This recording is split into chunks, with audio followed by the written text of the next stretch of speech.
Our passage today from Matthew is a passage that is often used at the start of Lent. So this is the first Sunday in Lent. This is a time where, a period of fasting. Many of us have probably started our fasting. So if you haven't, I would encourage you to, fast or do something at least during this period to represent Lent and kind of observe it. But this passage often gets kind of brought up during that period of time. And I have to admit, it is a little bit of a weird fit.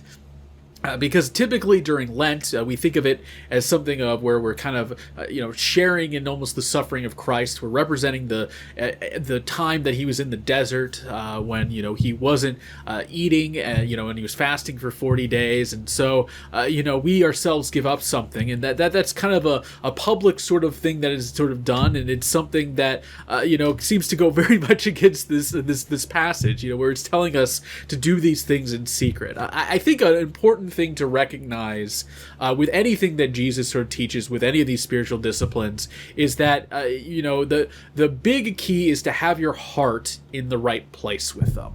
If your heart is not in the right place, then you end up with these issues. He's talking about these actions the Pharisees are doing, and part of it is that they would do a lot of these things as kind of a show of their social status. They were kind of showing how holy and pious they were, and that really defeats the purpose of it.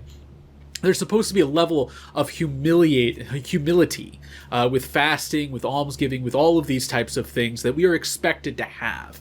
We should be, observing these sort of practices in a way that, shows that our heart is focused on doing things for God and not for ourselves. And that can be tricky at times. That can be very, kind of hard to sort of also notice when we're not keeping them in check. So I'd like to encourage you this Sunday, this first Sunday of Lent, to take some time to reflect on yourself, to reflect on how you're approaching things like this, and not even necessarily just anything with Lent. In our modern times, probably a great example would be, what you do in terms of like community service.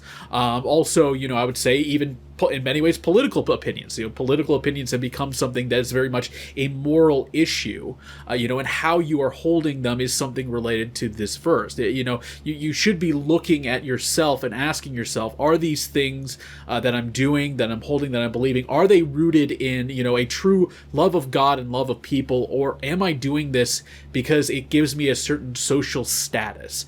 And you can tell that based off of how your actions are. And I think taking a moment to reflect on your actions, on how you're approaching things, and get your heart to the right place is a really important thing. So I'd like to encourage you all to do that this first Sunday of Lent, to take some time to reflect, and that way we can get the right heart, the right sort of mind, and store the treasures where we should be storing them, which is in heaven. Amen. And now I'd like to invite you all to join me for our last worship song today.